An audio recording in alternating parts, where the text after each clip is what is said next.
Wood at the pharaohs. Wood was a valuable commodity in ancient Egypt, particularly during the time of the pharaohs.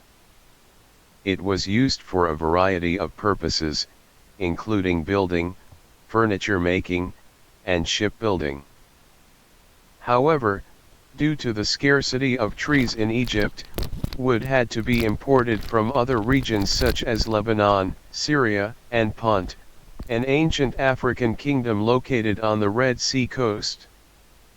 The most commonly imported woods were cedar, cypress, and acacia, which were highly prized for their durability and beauty.